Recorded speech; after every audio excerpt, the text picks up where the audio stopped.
Well, hello everyone. Welcome to the self-knowledge lectures.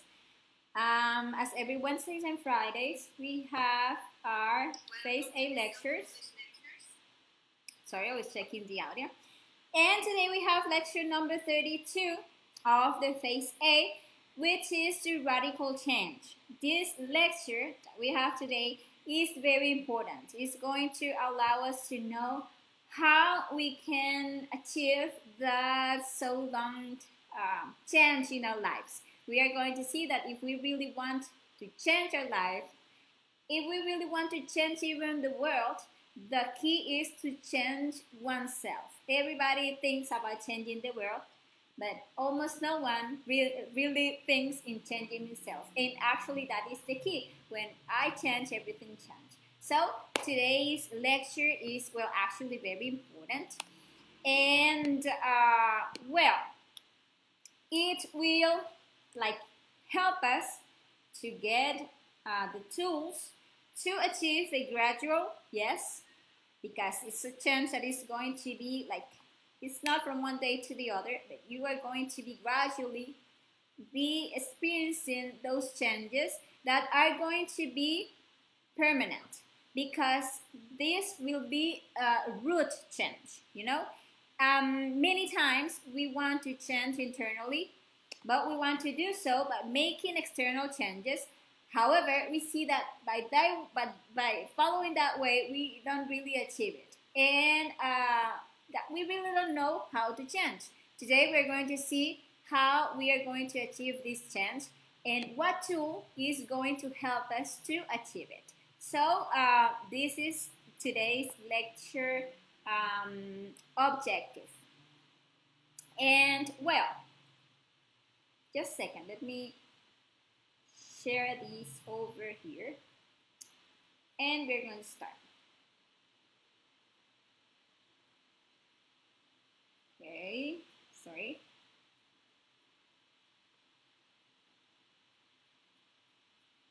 Okay, let's go.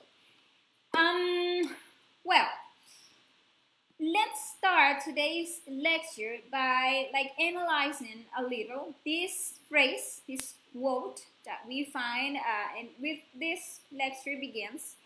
And it says that as long as a person continues in the error of believing himself one unique individual, it is evident that the radical change will be something more than impossible.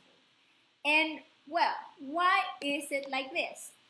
Actually, we think that we are one, but in reality, we are many people. Our personality makes us think that we are in a certain way, and we tend to describe ourselves by saying, well, I am a good person, or I am an honest person, or, well, I know I am a bad-tempered person, or I am a shy person, etc., etc. The I am like this is actually our first obstacle to achieve a change. We have that ingrained concept that we are a certain way, that we are one. We don't realize that within us, we are many people. We are many individuals.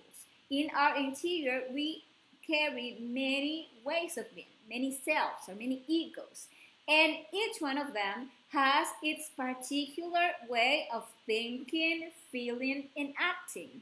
You can see that when we are happy, we don't think, feel, and act in the same way that we do when we are sad, or when we are angry, or when we are scared, right? When we feel in love, we don't think, feel, and act in the same way as when we feel hatred, or when we feel jealousy, for example.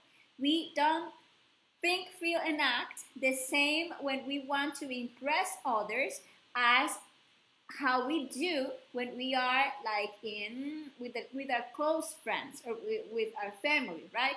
So we see that when I say I am in such a way, we are only identifying with a psychological self, with one I.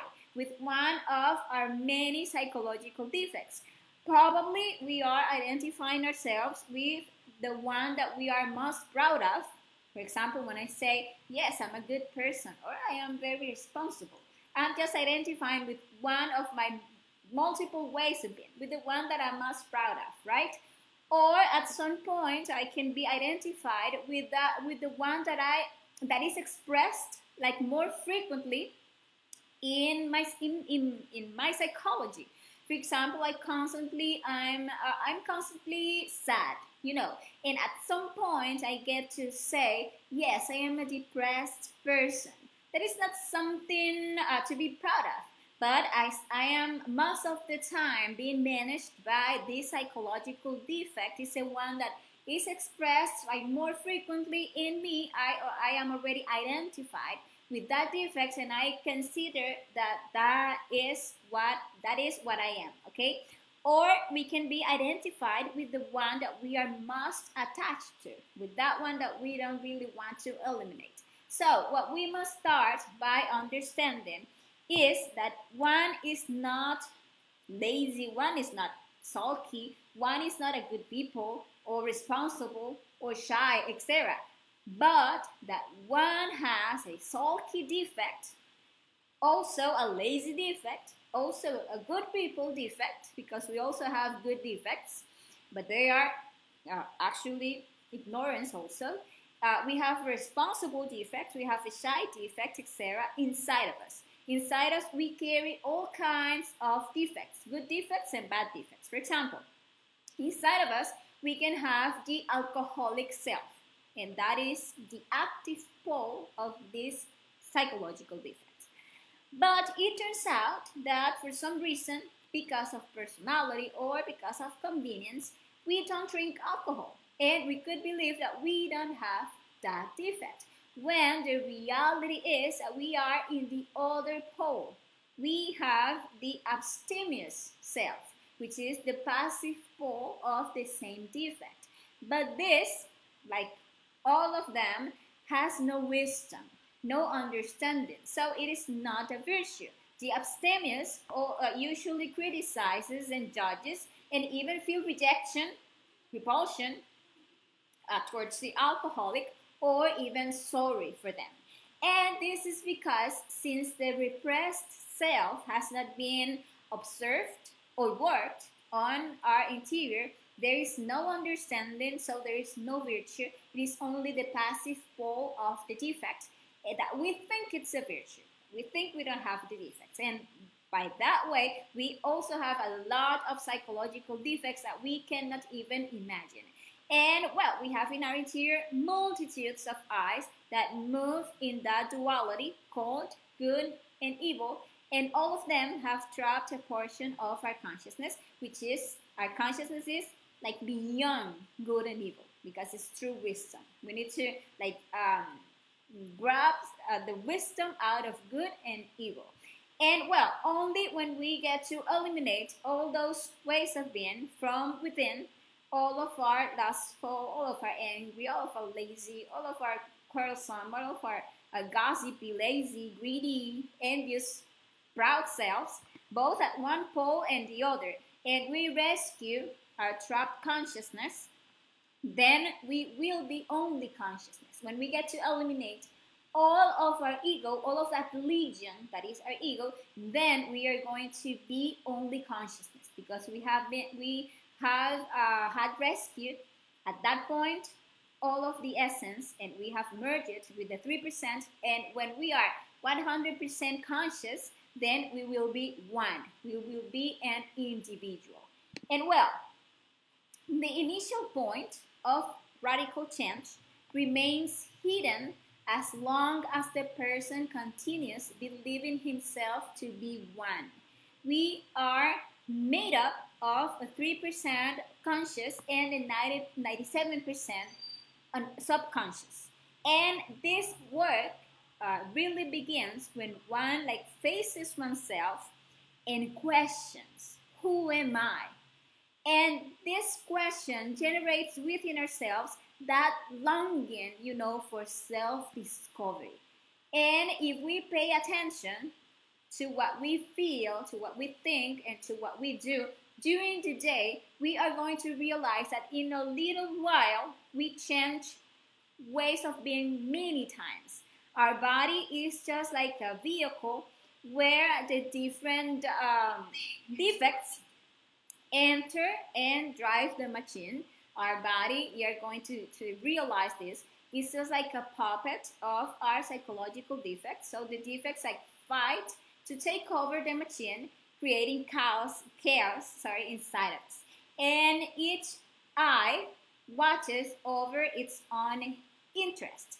In our interior, for example, anger only seeks to run over, to mistreat, to even lose the physical body if necessary in order to satisfy its needs for violence. Or our lust only seeks to satisfy itself, to feel pleasure, to adulterate, whatever. And if we don't become aware of that internal multiplicity, we will not be able to change. Then we see, by reflecting this, that it is only like the severe self-observation without escapes of any kind, which allow us to verify for ourselves the cruel reality that we are not one but many. That is like the initial point. So we must be asking ourselves, okay, so when does that radical change begins? And well, it begins when we start self-observing at every moment. Only with self-observation we can start understanding that we are many. With the self-observation, we are going to pay attention at all times to what is happening in our energetic centers, especially in the 5 lower ones, which are the ones that are fallen and that are the ones that are imbalanced, as we started in the lection number 4. And well, those are the motor center, the mental center, the emotional, the instinctive, and the sexual centers.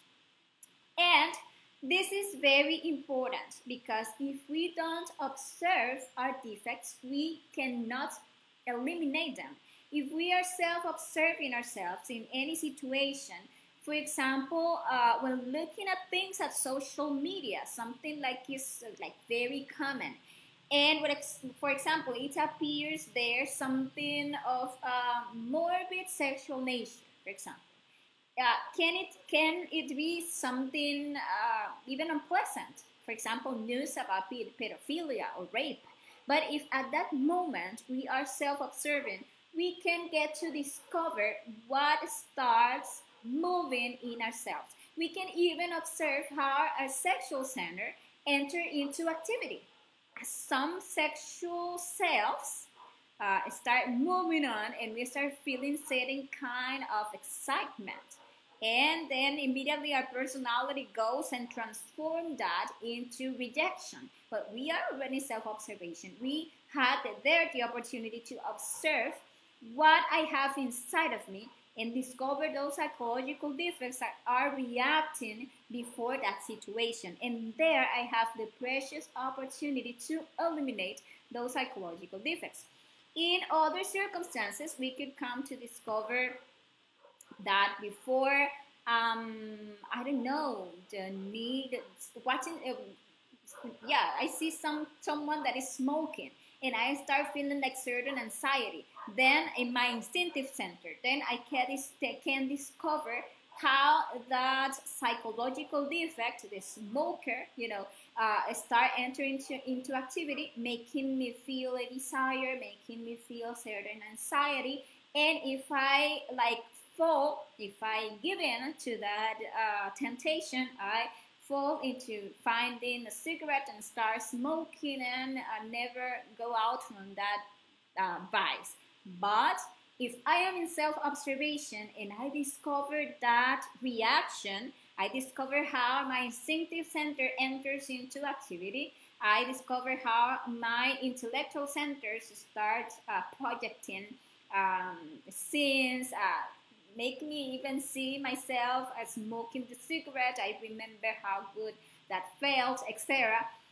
If I can observe all of that, there I have the marvelous opportunity to eliminate that, to ask my Divine Mother to eliminate everything that I felt in my instinctive center, the anxiety, in my emotion, what I felt there, if it was I don't know, something pleasant that I felt there. I eliminate that, the projections of my mind, I eliminate that, the justifications, the ill will of wanting to go and doing so, I eliminate that. And that way I am freeing myself of the psychological defect. We can observe in every center, in our emotional center, we can, before, I don't know, when feeling in love, we start feeling that the butterflies in our stomach, you know, that there are not such butterflies.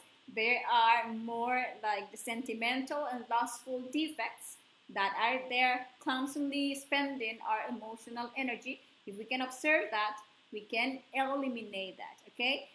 Or I can feel in my emotional center, for example, hatred or resentment there. If I discover that, I have the opportunity of eliminating that. And that way I'm generating a change, you know? And that is like the basis. Start self-observing from moment to moment what is manifesting in our different centers. Remember that the psychological defects comes to our centers to feed on our energy, so they can grow, so they can become stronger, and so that they can have the power to stay in the machine for longer. It is like a fight inside ourselves for our psychological defects to manifest, to come and feed on our energy. And we need to start saving our energy and rescuing the essence that is trapped in those defects by self-observing them, by judging them, and asking our Divine Mother for the elimination of each one of those psychological defects. I just gave you here few small examples so we can like get an idea of what is discovered in ourselves, in our centers, the different psychological defects by practicing the self-observation. Actually, a famous psychoanalyst used to say that one doesn't become enlightened by imagining figures of light, but by making our darkness conscious. So that teaches that we are not going to awaken consciousness just by believing ourselves to be good, or just by believing ourselves to be beings of light, or by trying to be good, repressing all that perversity that we have within us. No, we are going to become enlightened by becoming aware of our own inner darkness, of the evil that is inside of us, and eliminating it to rescue the light, to rescue the wisdom, and to rescue the virtues that are the consciousness trapped in each one of our psychological defects. So, how then can we move forward to a radical change? That is like the main question. And what is the answer? Self-observe in your centers.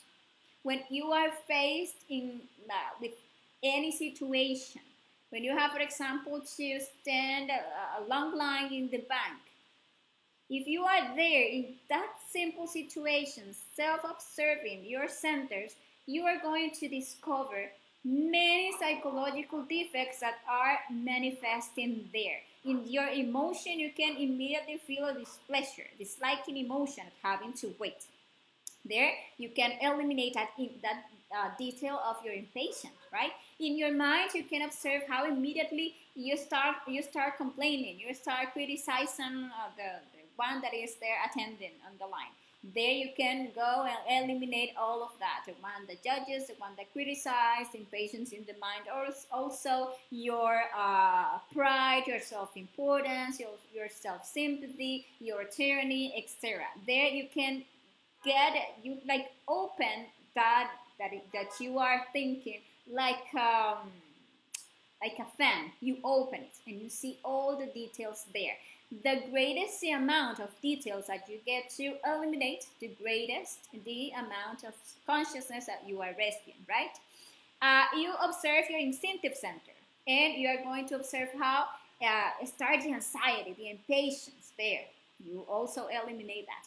In your motor center, you can observe how you start feeling like the laziness, and you're going to start like trying to lean on something, or you are changing your feet, or you begin to spend your motor energy with some nervous tick of impatience. For example, you start biting your nails, or you start compulsively moving a foot. There are details of the ego that you can be observing at that situation. And even in a sexual level, you are going to discover how there is a tension, how those nervous ticks that lead us to make you compulsive and repetitive movements are actually part of your masturbating self that are actually generating you a pleasure to calm you down. So, as you can see, in just a simple situation, if you are self-observing your centers and all the details of psychological defects that are manifesting there, you can get to discover a lot of things, and you can start changing. You can start recovering the virtue of the patience. If you make the work of self-observing and eliminating all of that, if you are faced with that situation again, for example, you are going to act in a conscious way. Now you are going to be able to observe more details, and as you rescue some consciousness about that, you are going to start biting your lips. You are going to start making the tick with the leg. You're not going to start criticizing the person. You're not going to be leaning on something because you already have a consciousness about that. You know that all of those are details of your impatience, and now you can go, calm down, understand, self-observe, and discover many other details and continue working on yourself. That is just an example. Actually, we have many defects. We have many biases.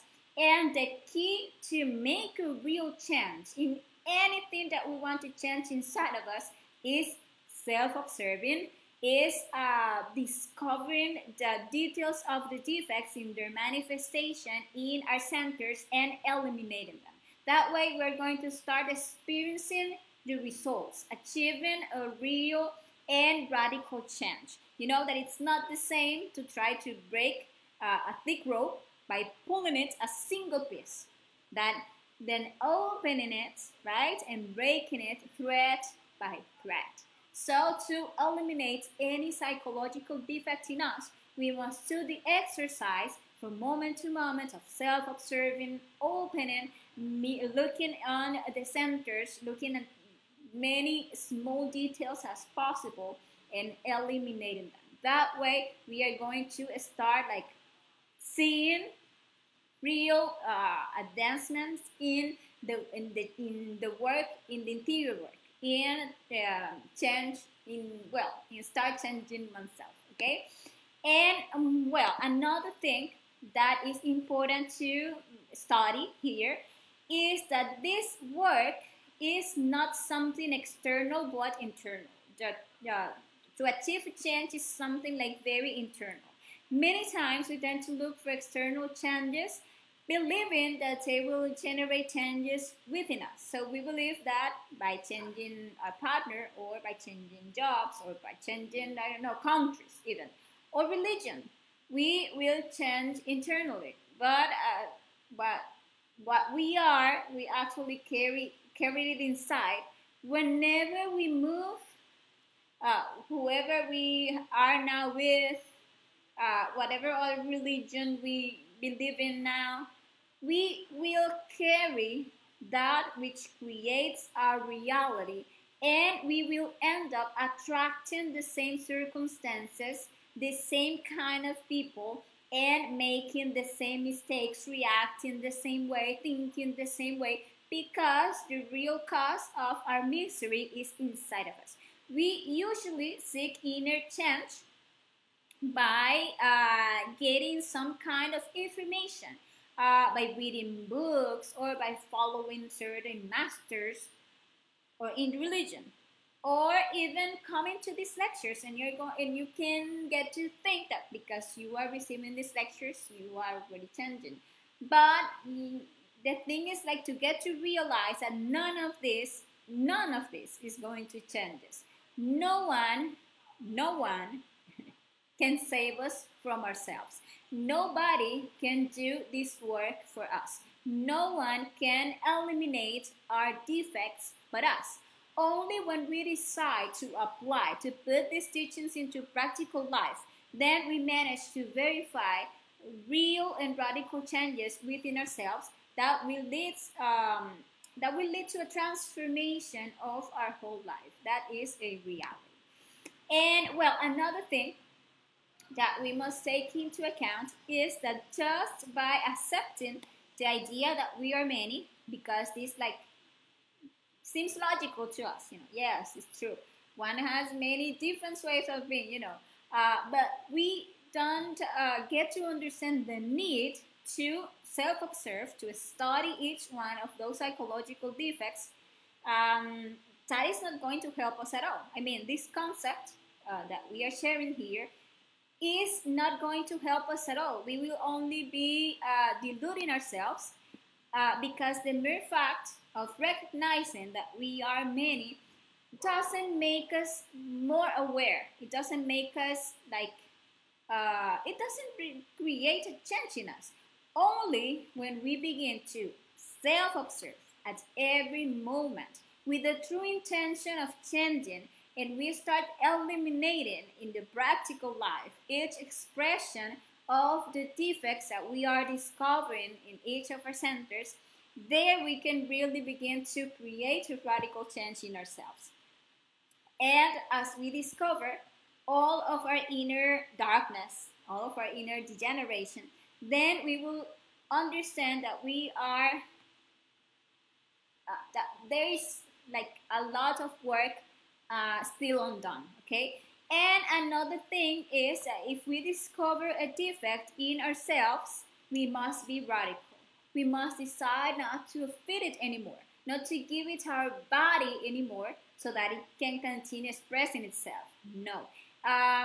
If we do so, if we tend to be like so sweet with our defects, we will stay for years longing for a change and always with the same attitude and always making the same mistakes. We need to start being radical. Whatever defect that we discover within us, whatever it is, we must resolve to completely eradicate it from our psychology. There to observe every time more and more details of that defect until we completely eradicate that defect from our inner world. And if on the other hand, we yes accept that we have many defects, but what we do is that we postpone the change. We will never go to achieve radical change. If what we do with this information or with this discovery that we are doing is to begin to use the ego as an excuse for our attitudes, and we postpone its study and elimination. For example, we begin to excuse ourselves with, yes, I do this, but that's because I have that defect and it's very strong. Or yes, I know I have to meditate on that defect, but we never do it. This is a sign of being very attached to the prime and not really wanting to change. We only deceive ourselves if we believe that we are changing just by recognizing our psychological self. If we really want to change, we have to start here and now and decide with which defect am I going to be radical from now on, and then start self-observing from moment to moment. And we need to decide that every detail of that defect that we discover expressing through our centers, we are going to observe it, we are going to prosecute it, and we are going to eliminate it. For example, if we know that we need to achieve chastity, So we start understanding the need to practicing the psychological depth on the fornicator defect. That one that always put and make overexcite my sexual energy, make it like enter into activity when we are not practicing sex, and it's the one that when practicing sex always lead us to that overexcitement that lead us to reach orgasm and ejaculation. Okay, I know that defect, I need to eliminate it. I'm going to be radical. Okay, from now on, every small detail that I get to discover from that psychological defect must be prosecuted and eliminated. Okay, and well, that way, putting this into practice, we are going to start seeing changes. Because if this we are talking today remains only as a theory, well, actually, it is useless. It only works if we apply it and if we begin to observe ourselves from moment to moment. And well, something that is important to know is the difference between perceive, experience, and comprehend. And well, understand that each one of them are fundamental when we are trying to achieve a radical change. Okay, to perceive is realizing through self-observation that we have a defect. For example, through self-observation, we manage to perceive that we have a defect of laziness, for example. Or let's use the fornicator. Okay, I already self-observe myself and I know that I am a fornicator, I have that defect. And that doesn't allow me to stop spilling the sexual energy. That is the perception. I perceive that with the sense of the self-observation. Now, to experience is to see the defect in its details. Observe the defect when it wants to express. See the details of that defect in the different situations that you are living on a day-to-day basis. That is experimentation. We begin to see, for example, how the lust begins to feed through the movies that we used to see, or through certain impressions that we receive, for example, on social networks, social media, and we don't transform through the psychological depth. There we like identify ourselves with that situation, and the sexual energy enters into activity, and we are feeding that defect. Okay, we achieve experimentation when we begin to observe the eye, the psychological defect in the centers, and start asking for its elimination.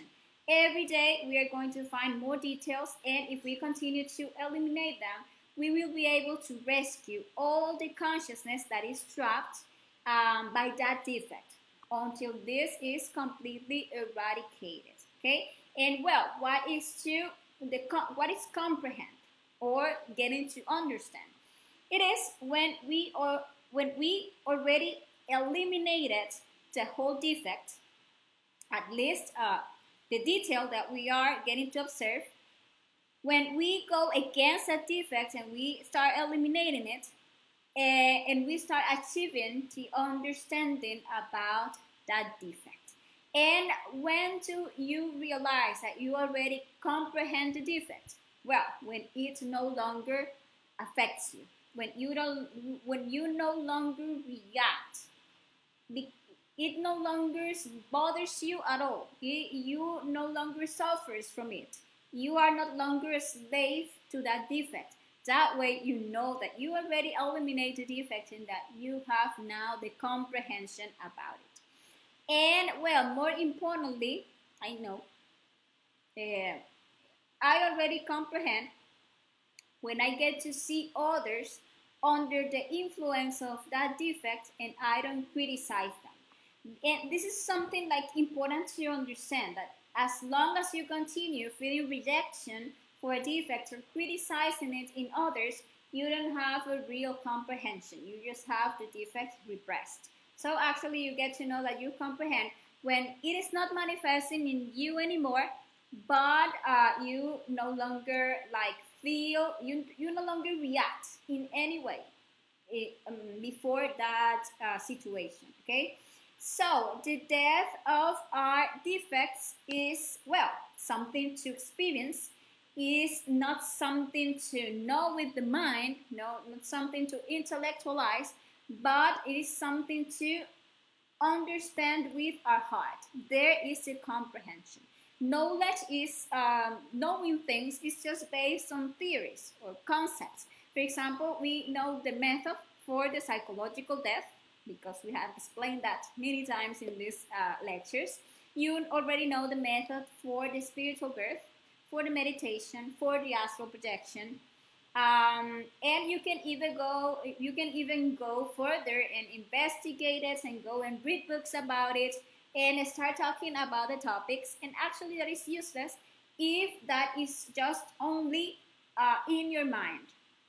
Getting to comprehend is different because comprehension is obtained with practice. It is obtained from what you start living, from what you start experiencing directly in your lives when you start putting this information into practice. When we have when we start like seeing results in the practice, we are having a real wisdom, which is an understanding that comes to our heart, and that is what is really important. And well, to finish this topic, I want to talk to you about 3 defects with which we must be radical from the very beginning. And why?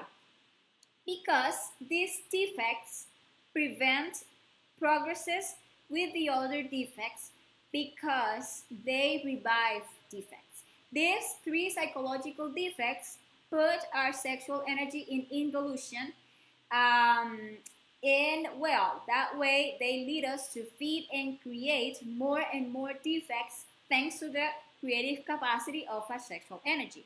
And by falling into these 3 defects, all the effort that we are making by practicing the psychological death in reflective meditation and from moment to moment is lost.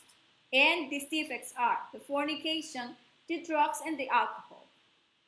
Fornication, you know, is losing the sexual energy through orgasm and ejaculation with a partner or through masturbation or even through nocturnal emissions. By spilling the sexual energy, the defects are revived and more of them are created, since fornication is actually the way through which we create all the defects that we carry inside. So, from the very beginning, it is necessary to be radical with everything that leads us to fornication, be it pornography, masturbation, adultery, etc. In addition, we must be radical with drugs. Drugs, all kind of drugs, because it's the same. Remember the lecture number 14 of the Phase A, where we were talking about the drugs and alcohol. There we were explaining all the negative consequences that drugs and alcohol have for our spiritual development.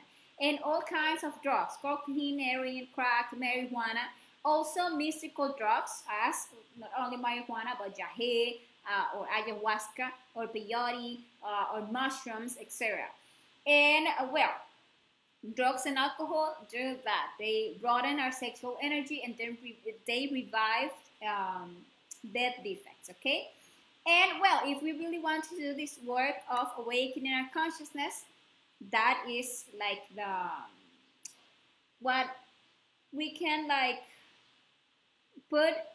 be radical with these 3 defects and work with all our psychological defects until we get to eliminate all of our ego and we get to rescue all of our consciousness.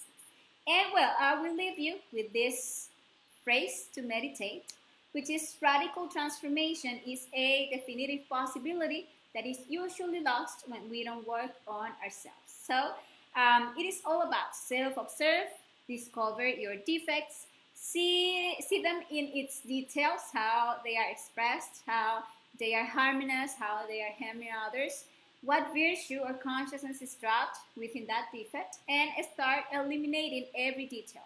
And in this then respect, we will have made a radical change in that defect. If we only say, my mother eliminates this defect, but very occasionally, and we only sometimes we get to eliminate a detail, we are not going to achieve a radical change. To achieve real changes within ourselves, we must learn to be radical. You know, for the new to be born in you, the old must die. That is something that is important to take into account. And well, thank you very much to all of you. Remember that if you have any question, you can leave your questions there in the chat of the videos, and I will be solving any question that you have, or you can contact me through the messenger of the page, and I will be also gladly to help you with any concern that you have. And I want to invite you to the next lecture that we are going to see on Friday, and that is the lecture number 33 of this phase A, and we are going to be talking about the law of octaves and the law of entropy. In that lecture, we are going to see how these two laws of the force work, how to use the law of the musical octaves to ascend in our inner work, and how to combat entropy to prevent a descent on the path towards self-realization. So, well, this has been all for today. Thank you very much. Well, remember, any question, we are here on the page at your disposal, okay? So, see you next time. Have a great rest of the day. Ciao, ciao.